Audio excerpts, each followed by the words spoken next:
Welcome to the unceded traditional territory of the Comox First Nation.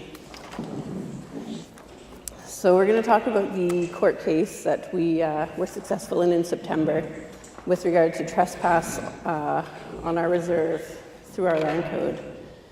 So the property is actually literally 150 feet that way, so you can see the house from here.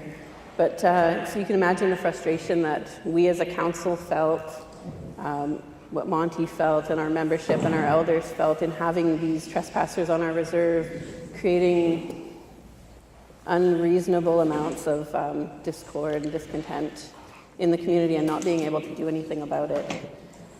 So I guess I'll jump into the history of kind of how we got there. So as Kevin mentioned, I developed the land code for Comox in 2014-15. And we had a successful vote September 2016. And from there, I was elected in as chief. And we didn't have a lands manager for about 6 months. And that created a bit of an issue in that we didn't have anyone that the members could talk to about how the land code would work with regard to tenancy. So we had a member who leased her home using the BC Tenancy Act papers, which is standard in BC if you don't live on reserve. So through no fault of her own, using these Tenancy Act papers. And almost immediately having issues with the tenant not paying his rent, damaging property, shooting at eagles and dogs, and just bringing a lot of negativity to the community. Monty was continually getting complaints from various members in the community, from staff, from council, and really just being handcuffed in what we could do. So from there, we had an eviction notice done through the BC Tenancy Act papers as well, issued December 1st of 2016. And, or 2017. And, they had a month to leave, they didn't leave. So we looked at a notice of trespass, as is in our land code. And I think we'd had the RCMP, Monty had asked the RCMP to be there to issue it. And I don't think they would issue it, they just were there. And Monty had to actually issue it himself. They kind of hid in the background a little bit from what I understand. So they didn't really understand the land code was what they were saying. They weren't familiar with the process, so they just kind of took a back seat. So the tenants remained, and then from there, maybe I'll let Monty speak to the next step, because I'm a little cloudy on the part where we ended up in court, but we'll come back and forth between Monty and I on this. Thank you, Chief. For that, I'll try and take it from there. And what had happened is that from that point where we initiated the notice of trespass, again, as Chief Nicky had pointed out, the people living there were not leaving, they were not paying rent. They were doing other things like starting huge fires in the back. They had so much junk in the back that it was incredible how much junk they had. From that point in April in fact, just before Easter, in April 2018, there was the initial hearing at the courthouse, in which the judge was quite baffled as to what land code was. And we had thought that I think the judge had thought, this is going to be quick, we're going to be out of here. And he actually was scratching his head quite a lot, went back to his chambers, came back out again, went back to his chambers, and saying basically, we have to look into this more. So what happened is when we left that court date, with some hope in the fact that the judge felt confident in that it was legitimate.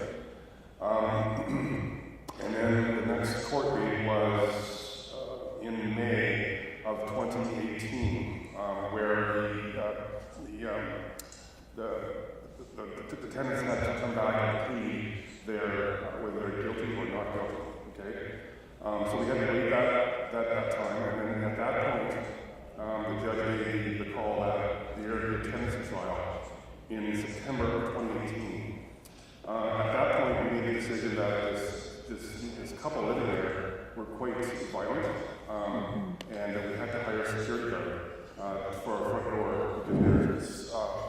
to say that this guy was going to come over and do something. Luckily, nothing ever happened.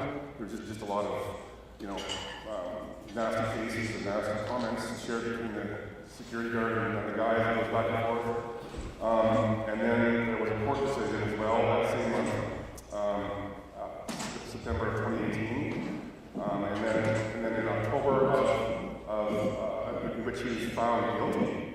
Okay? And then as of October 2018, there was the sentencing. And he was sentenced and was basically told to leave and fined for this. Meanwhile, again, no rent and essentially living there with no regard for the owner, no regard for the nation, and as well as sending incredibly nasty texts and Facebook posts, and it was really ugly. And that's kind of where we're ended in October, and he moved out, and he is now gone.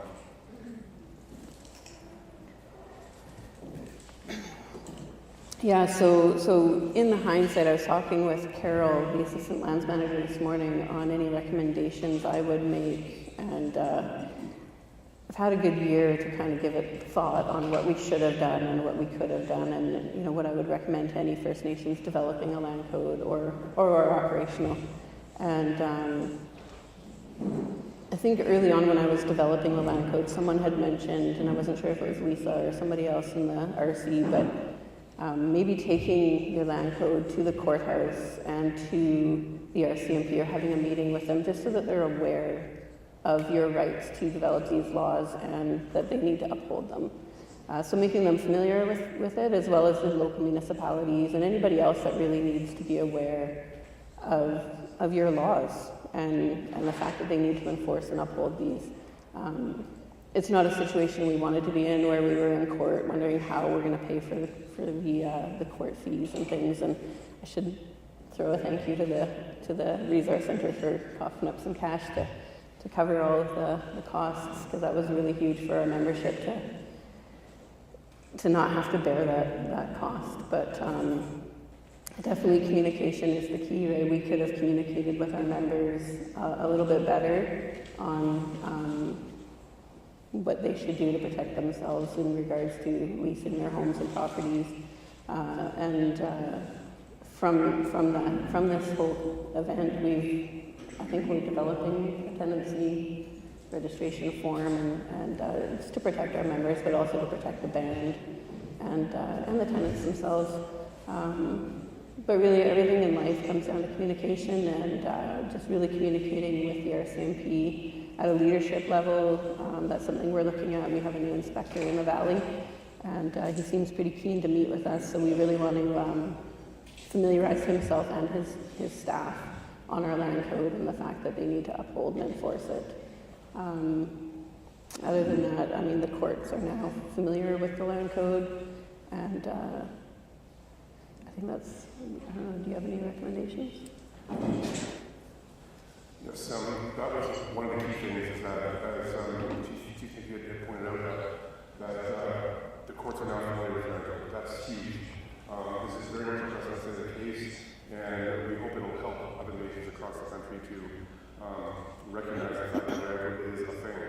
And it's a legal document, and it's under federal legislation, signed off under framework agreement. And the judge had to draw that line from the legislation to the land code, and he had to do that very meticulously so that the charge could hold. But I will say that during this time, dealing with the situation, we met with the FCC a number of times, and I'll say that we're not helpful.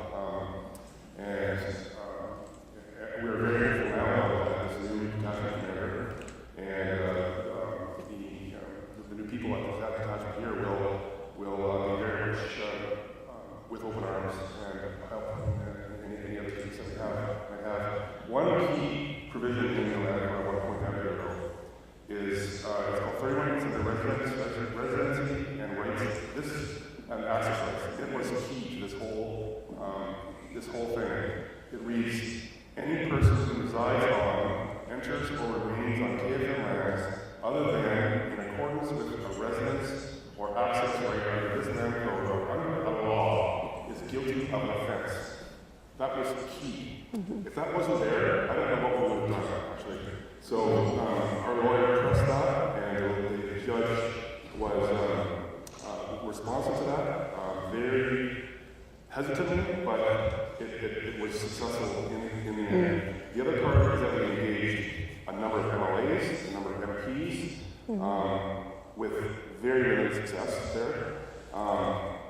But you know, we did have some very key allies, and that was with the Resource Center and with some people at Indigenous Services Canada. So we do appreciate that help that we had. So, thank you. I think another issue that kind of delayed the process with the courts was the judge kept getting hung up on the Tenancy Act itself. And that is a civil matter, and he kept bringing it back as the big issue that he was clinging to in making a decision. And he hadn't actually read the entire land code, so he wasn't familiar. But he was really hung up on this Tenancy Act, and our lawyer kept saying, that's a civil matter, we're in criminal court. This is a matter of trespass. And he had to keep hammering that at the judge, and eventually the judge just said, you know, he wasn't getting it, and he said, you know, I need to take a break. And it ended up being like 8 days or something before we went back in. And I think in that time he'd actually, as Monty said, like drew those lines and figured out what the process he was actually supposed to be dealing with, and not worry about that Tenancy Act because that was a civil matter. But so that was a real sticking point for him, and you know, it would have definitely cleared things up if he'd had that forewarning of, you know, this is the land code, and maybe getting familiar earlier on.